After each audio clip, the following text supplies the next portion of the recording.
అందరికీ నమస్కారం. హెచ్చరిక, భారత్పై నిరసన పన్నాగం. బరేలీ నుండి లేహ్ వరకు కుట్ర ఒక్కటే. కానీ ఈ పన్నాగాలు ఏవి కూడా భారత్లో విజయం సాధించలేవు. ఇంకా కరెక్ట్గా చెప్పాలంటే ఇప్పటి వరకు విజయం సాధించలేదు. కానీ మనం అప్రమత్తంగా ఉండకపోతే వీళ్ళ కుటిల ప్రయత్నాలు ఏదో ఒకరోజు సఫలమయ్యే అవకాశం, దేశానికి దుష్పరిణామాలు దాపరించే ప్రమాదం పొంచి ఉంది. అయితే ఇప్పటి వరకు వీరు చేసిన ఈ కుయుక్తులు పారలేదు. ఎందుకంటే ఇందులో భారతీయ జెన్జీ అంటే యువతరం భాగం కాలేదు. ఎందుకు? యువత దృష్టి పూర్తిగా వేరే అంశాలపై ఉంది. ఈ కుట్ర వెనుక ఉన్నటువంటి పన్నాగం ఏమిటి, అది ఎందుకు విఫలమవుతోంది తెలుసుకోవాలంటే వీడియో చివరి వరకు చూడండి. దక్షిణాసియా స్క్రిప్ట్ భారత్లో ఫెయిల్యూర్. దక్షిణాసియా దేశాల్లో ముఖ్యంగా బంగ్లాదేశ్లో పాలనను కూల్చేయటం, నేపాల్లో ప్రభుత్వాలను ఒడిగించడం వంటి నిరసనల ద్వారా వ్యవస్థలను మార్చడం జరిగింది. సరిగ్గా అదే స్క్రిప్ట్ను భారత్లోనూ అమలు చేయాలని ప్రయత్నించారు. కానీ సిఏఏ, ఎన్ఆర్సీ, ఓట్ చోరీ ఇటువంటి ఆరోపణలు, కుల విభేదాలు, చివరికి రైతు ఉద్యమాల వంటి పెద్ద జాతీయ స్థాయి అంశాలు కూడా యువతలో నిరసనల్ని రగిల్చి వాటిని దీర్ఘకాలం కొనసాగించడంలో పూర్తిగా విఫలమయ్యాయి. ఈ ఆటకు యువత నుండి మద్దతు లభించలేదు. దాంతో వ్యూహం మారింది. జాతీయ సమస్యలకు బదులు ప్రాంతీయ అంశాలకు నిప్పు పెట్టడం మొదలుపెట్టారు. ఉత్తరప్రదేశ్లో మతపరమైన నినాదాలను రెచ్చగొట్టడం, ఉత్తరాఖండ్లో ఒక వ్యక్తి చేసిన పరీక్ష అక్రమాన్ని భూతద్దంలో చూపడం, లదాఖ్లో రాష్ట్ర హోదా కోసం తీవ్ర ఆందోళనలు నిర్వహించటం, ఇవన్నీ కూడా ప్రాంతీయ నిరసనల శైలిని అనుకరించడానికి చేసిన ప్రయత్నాలు. కానీ వీధుల్లోని ఈ నాటకాలకు, నేటి యువత ఆకాంక్షలైనటువంటి వృత్తి నైపుణ్యాలకు మధ్య ఉన్నటువంటి అంతరం స్పష్టంగా కనపడింది. పారదర్శక పాలనకు తప్పుడు ప్రచారాల దెబ్బ.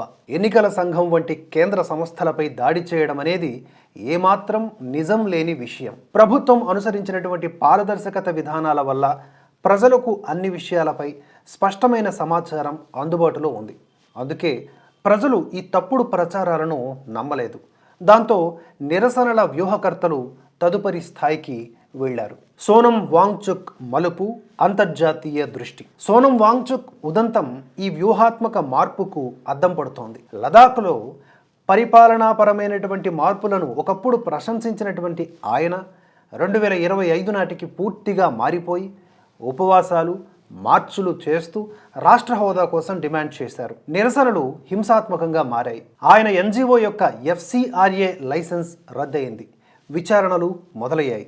ఆయన మద్దతుదారుల దృష్టిలో భారత ప్రభుత్వం చేతిలో మోసపోయినా లేదా విశ్వాసం కోల్పోయిన ఒక గొంతుక. కానీ కాస్త కోస్తో బుర్ర ఉన్న వాళ్ళ దృష్టిలో లేదా అధికారుల దృష్టిలో పెద్ద ఎజెండాలను ముందుకు తీసుకువెళ్తున్నటువంటి శక్తి. ఆయనలోని ఈ ఆకస్మిక మార్పు అంటే దేశ వ్యతిరేకమైనటువంటి ఆలోచనలకు సంబంధించినటువంటి ప్లాన్ ఆఫ్ యాక్షన్స్ అతనిపై ఎన్నో రకాలైనటువంటి సందేహాలను రేపుతూ ఉన్నాయి. స్థానికులను ఏకం చేయడానికి ఈయన తగినంత నమ్మకాన్ని, ప్రపంచ దృష్టిని ఆకర్షించడానికి అంతర్జాతీయంగా గుర్తింపుని, అలాగే ఆయా కథనాలకి ఇంధనం అవ్వడానికి తగినంత వివాదాస్పద అర్హతల్ని ఇవన్నీ కూడా ఈయన ప్రోధి చేసుకున్నాడు. కానీ దేశం కోసం ఆలోచనలు చేసేవారికి ఇతను ఒక దేశ వ్యతిరేకే అని స్పష్టమవుతుంది. ఒక చిన్న వీడియో ప్లే చేసి చూపిస్తాను, ఆ తర్వాత మీరే డిసైడ్ అవుతురు. ఫేమస్ కమెడియన్ है जिन्होंने कहा कि जब चीन घुस आता है तो लद्दाख के लोग जान देकर रोकते हैं, मगर अब अगर भारत सरकार हमारे लिए कुछ नहीं कर रहा है तो अगली बार वो आए तो हम उनको रास्ता दिखाएंगे, हम रोकेंगे नहीं, हम जान क्यों दे जब हमारा कोई संरक्षण नहीं हो रहा है. और उसके ఆయన ఏమంటున్నాడంటే, ఈ సోకాల్డ్ ఉపవాస కార్యక్రమాల్లో ఉంటూ మీడియాతోనో లేకపోతే ఆయన సోషల్ మీడియా పోస్ట్లోనో పెట్టినటువంటి వీడియో అది. ఒక ఫేమస్ కమెడియన్, ఆ ప్రాంతానికి సంబంధించిన వ్యక్తి ఏమన్నాడు అంటే, ఒకవేళ చైనా గనక అటాక్ చేయడానికి సిద్ధపడితే భారత్ మీద ముందు వరుసలో మేముండి నిలువరిస్తాము, ఈవెన్ ఆర్మీ కంటే కూడా అని చెప్పినటువంటి మాటలు గుర్తుకొస్తున్నాయి. కానీ ప్రస్తుతం ఈ ప్రభుత్వం వ్యవహరిస్తున్న తీరు చూస్తూ ఉంటే చైనా ఒకవేళ భారత్ పైన యుద్ధానికి వచ్చినా మేము దారి చూపిస్తామే తప్ప ఎక్కడ వారిని అడ్డుకోము అని అనాలనిపిస్తోంది అని మాట్లాడాడు ఈయన. అంటే శత్రు దేశానికి వత్తాసు పలికేటటువంటి ఇలాంటి వాళ్ళు ఈ దేశానికి అనుకూలవాదులా? కానే కాదు. ఇది జెంజీ, భారత్ కా జెంజీ గమనించింది. కనుకనే ఇటువంటి వాళ్ళ ఊకదంపుడు ఉపన్యాసాల్ని నమ్మకుండా పక్కన పెట్టేయడం జరిగింది. ఇప్పుడు లదాఖ్లో జరిగిన హింసాత్మక కార్యక్రమాల వెనుక ఆ పార్టీలకు సంబంధించిన గూండాలు లేదా అక్రమంగా వలసలకు వచ్చి తిష్టవేసు కూర్చున్నటువంటి ఈ దేశం కానివారు ఉంటారు తప్ప నిజంగా ఈ దేశ పౌరులు ఉంటారా అంటే ఉండరని చెప్పొచ్చు. విదేశీ కుట్రకోణం.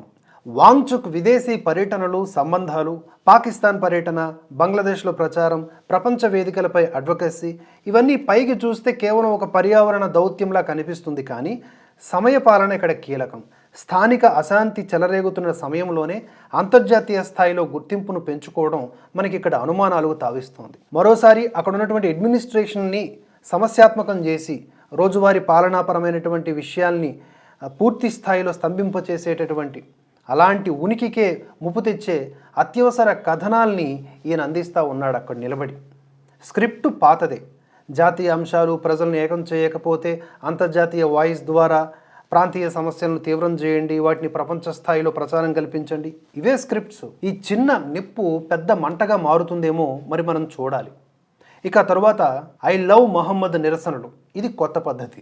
ఐ లవ్ మొహమ్మద్ నిరసనలు ఈ కొత్త వ్యూహకర్తల పద్ధతిని మనకి చెబుతూ ఉన్నాయి. ఉత్తరప్రదేశ్లోని బరేలీలో శుక్రవారం ప్రార్థనల తరువాత పోస్టర్లు, బ్యానర్లు అకస్మాత్తుగా పెరిగి పోలీసులతో ఘర్షణలకు దారితీశాయి. బారాబంకీలో అనుమతి లేని ఊరేగింపుల తరువాత అరెస్టులు, ఎఫ్ఐఆర్లు నమోదయ్యాయి. ఉత్తరాఖండ్లోని కాశీపూర్లో కూడా వందలాది మంది అక్రమంగా మార్చ్ చేసి, అక్రమంగా అంటే ఏంటి, వితౌట్ పర్మిషన్ నువ్వు రోడ్డు మీదకి వచ్చేసి మార్చ్ చేస్తారంటే ఎట్లా, కానే కాదు కదా. సో అక్రమంగా మార్చ్ చేసి పోలీసులు అడ్డుకుంటే పోలీసుల మీద దాడి చేసి ఆస్తులను ధ్వంసం చేసే ప్రయత్నం చేస్తే ఆ తర్వాత పోలీసులు చెక్కేశారనుకోండి, ఆ తర్వాత విషయం. ఇవేవో పెద్ద ఉద్యమాలు కావు, కానీ స్థానికంగా తీవ్ర స్థాయిలో తక్కువ వ్యవధిలో జరిగిన భయంకరమైన హింసాత్మక చర్యలు. కానీ ఇవి బంగ్లాదేశ్లో జరిగినటువంటి నిరసనల పద్ధతిని అనుకరిస్తూ ఉన్నాయి. అత్యుత్సాహము, ఘర్షణ వెరసి ఈ వేధింపులకు గురవుతున్నాము ప్రభుత్వాల నుంచి, పోలీసుల నుంచి అని కథనాల్ని సృష్టించడానికి అంతర్జాతీయంగా ఇవి ఉపయోగపడతాయి. మరి నిజంగా ఈ దేశం పట్ల చిత్తశుద్ధి ఉంటే ఐ లవ్ మొహమ్మద్ కాదు, ఐ లవ్ ఇండియా అని బ్యానర్లు పట్టుకొని రావచ్చు కదా. రారు. ఐ లవ్ పాలస్తీనా అంటారు, ఐ లవ్ హమాస్ అంటారు, ఐ లవ్ పాకిస్తాన్ అంటారు, కానీ ఐ లవ్ ఇండియా అనరు. మీరు ఐ లవ్ ఇండియా అని చెప్పేసి మార్చ్ చేయండి, ఎవడడ్డుతాడో చూద్దాం. ఇప్పటికైనా భారతీయులు, ముఖ్యంగా హిందువులు ఐ లవ్ ఇండియా అని ఒక చిహ్నాన్ని తయారు చేసుకొని అది మనం డీపీలుగా పెట్టుకోవడం స్టార్ట్ చేయాలి. ఇక ఆ తర్వాత వీరి ఉద్దేశం ఏమిటంటే నిజానికి ఈ యొక్క నిరసనలు వాటి ద్వారా వ్యవస్థలో సంస్కరణలు తేవడం కాదు, ప్రచారం చేయడం అంతే. ఏదో జరిగిపోతుందనే ప్రచారం చేయడం. చిన్న గొడవల్ని కూడా వ్యవస్థాగత అన్యాయంగా మార్చేసి, ఇక్కడ ఉన్నారు కదా సో కాల్డ్ ప్రోగ్రెసివ్ థింకర్స్, జెంజీని రెచ్చగొట్టే బ్యాచ్, హలో ఫ్రెండ్స్ అని పొద్దస్తమానం ముందుకు వచ్చేసి వీడియోలు చేస్తూ ఉంటారు, గంజాయి మొక్కలు. వాళ్ళు ఈ కథనాలుగా మార్చడానికి ఉపయోగిస్తారు ఇవన్నీ కూడా. ఈ చిన్న చిన్న వీడియో కట్స్ని వాడుకొని ఆ ఇంటర్నేషనల్ మాఫియా మీడియా ఉంటుంది కదా, అది పబ్లిష్ చేసిన కథనాలను ఇలా తీసుకొచ్చి గ్రాఫిక్స్లో ఎలివేషన్ వేయగానే అబ్బా అక్క ఏం చెప్పింది వార్త, సత్యపూస శుద్ధపూస అన్నట్లుగా మనం బిహేవ్ చేస్తాం. కానీ కాస్తన్నా విచక్షణ ఉపయోగించి ఏది నిజం, ఏది అబద్ధం, ఈ దేశానుకూలంగా ఏది ఉంది అనేది గ్రహించడానికి మాత్రం ఇష్టపడం. సరే, ఇక జాతీయ అంశాలు నిప్పు పెట్టలేనప్పుడు నిరసన వ్యూహాన్ని సజీవంగా ఉంచడానికి ప్రాంతీయ ఉద్రిక్తతల్ని ఈ విధంగా ఇంజనీరింగ్ చేస్తున్నారని మనం గ్రహించాలి. ఉత్తరాఖండ్ పరీక్షా లీక్ తప్పుడు కథనం, ఈ అంశాన్ని తీసుకోండి. అక్కడ ఇటీవల జరిగినటువంటి UK SSSC Uttarakhand sub ordinate service selection commission పరీక్ష లీక్ వివాదం ఒకే ఒక్క వ్యక్తి చేసిన అక్రమ ఆరోపణను బేస్ చేసుకొని రాష్ట్ర వ్యాప్తంగా అల్లరిగా ఎలా మార్చవచ్చో తెలియజేస్తోంది. పరీక్షా పత్రం లీక్ అయిందని ఆరోపణలు వచ్చిన వెంటనే అది విద్యార్థుల మార్చుకు, అలాగే CBI దర్యాప్తు డిమాండ్లకు, అధికారుల సస్పెన్షన్కు, నిందితుల ఆస్తులపై దాడులకు ఇవన్నీ కూడా దారితీసింది. పరిపాలనాపరమైనటువంటి ఒక వైఫల్యమైనటువంటి అంశము, అన్యాయము వ్యవస్థాగత పతనం అనే కథనంగా ఎలా మారుతుందో అర్థం చేసుకోండి. ఇది త్వరగా ప్రజలను కూడగట్టడానికి ఉపయోగపడే అంశం.